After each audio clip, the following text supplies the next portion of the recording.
రే అదిగోరా వచ్చాడు. ఏంట్రా అప్పుడే బయలుదేరారా? హేరా బంగారాజు, ఫస్ట్ ఇయర్ స్టూడెంట్ లాగా చాలా స్టైల్ గా వస్తున్నావు.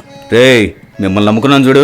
నా అంతటి నేను ట్రై చేసినా నలుగురు ఎదురు పడేవాళ్ళు. మోహన్ చూడు మోహం. ఇన్నాళ్ళు మీతో సాహసం చేసినందుకు నన్ను నేను కొట్టుకోవాలరా? మీకు ఖర్చు పెట్టిన డబ్బుతో ఇందులో ట్యూషన్ చెప్పించుకుంటే ఈ పాటికి కలెక్టర్ ఎగ్జామ్ రాసుండేవాడిని. కలెక్టర్ కాదురా, కామసూత్రాలు రాసేవాడు. ఈ కాలేజ్ కి కాదురా, మన ఫ్రెండ్షిప్ కూడా లాస్ట్ డే. అబ్బాయిలకి ఫ్రెండ్స్ అయిన ఉండాలి, లేదా లవర్స్ అయిన ఉండాలి, లేకపోతే మెంటల్ అయిపోతారా. నేనెందుకు మెంటల్ అవుతాను రా? మీరు అలాగే చూస్తూ ఉండండి. ఫస్ట్ ఇయర్ అమ్మాయిని ఎవరో ఒకరిని లైన్ లో పెట్టేస్తాను. రే బంగారం, దానికి మన కాలేజ్ వర్కౌట్ అవుతురా, వేరే కాలేజ్ చూసుకుందాం. కరెక్ట్ మామా. ఇంటర్వ్యూ టైం అయిందిరా, పద వెళ్దాం. బంగారు బండి ఎక్కరా, నీకు సూపర్ ఫిగర్స్. తొందరగా ఎక్కరా, పదండి పదండి పదండి. రే నా దగ్గర తాగిన దానికన్నా రుణం తీర్చుకుంటారా? రే కార్రా, చూసుకో చూసుకోరా. రే రే రే.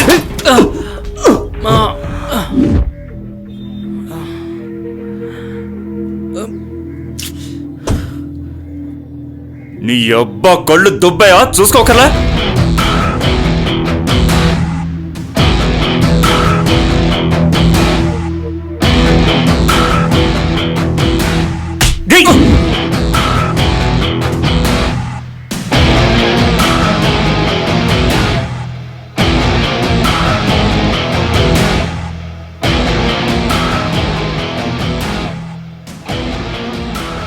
సారీ బాస్, ఏ మగాడు ఒక అమ్మాయి ముందు అవమానపడ్డం సహించలేడు. అది నీలాంటి వాడు. నేను నువ్వు ఆ మాట వాడిని ఎందుకు కొట్టాను?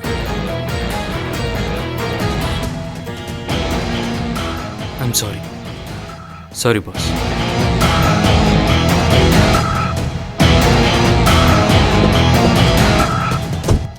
ఈ బై ఎలక్షన్లో మనం నెగ్గితేనే వచ్చే 3 ఏళ్లలో మన పార్టీ బలం పుంజుకుంటుంది. అర్థం చేసుకోండి. ఎంపీ ఎలక్షన్స్కి మనకి సంబంధం ఏంటండి? మరదే, చదువురానోళ్ళందరూ చట్టసభకు వస్తే ఇలాగే తగలడుతుంది. పైది కనుక మన పార్టీ లేకపోతే ఇక మన పనంతే. ఎందుకు పెద్దయినా భయపడతారు? అంతా మన చేతిలోనే ఉంది. రేపు గెలవబోయేది కూడా మనమే. ఏకస్పాటి వాడు బెదిరిస్తే జనాలు ఓట్లేసేస్తారా? అదేనయ్యా నా భయం. ఇప్పుడు గనక మన పార్టీ నెగ్గకపోతే ఆ టీవీ ఛానల్ వాళ్ళకి సమాధానం చెప్పలేక చేస్తాం. సరే, ఆ ఏరియాలో మనకు బలమైన క్యాండిడేట్ ఎవరయ్యా? ఇన్నాళ్లకు నీ జీవితంలో ఒక అవకాశం వచ్చిందయ్యా. సార్, ఈయన 20 సంవత్సరాల నుంచి మన పార్టీలో ఉన్నారు సార్. అక్కడెక్కడో కూర్చున్నాడేటయ్యా? ఆ కలజోడు ఇలాగివు. ఎవరయ్యా అతను? 20 ఏళ్ల నుంచి మన పార్టీలో ఉన్నాడా?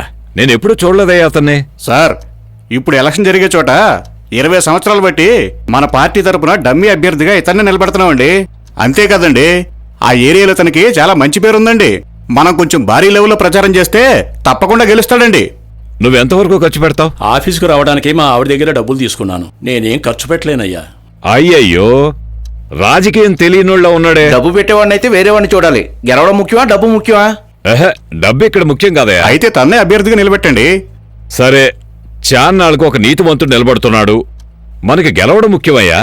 అయితే ఇతనే మన క్యాండిడేట్ గా నిలబెట్టేద్దామా? అలాగే నిలబెట్టేద్దాం.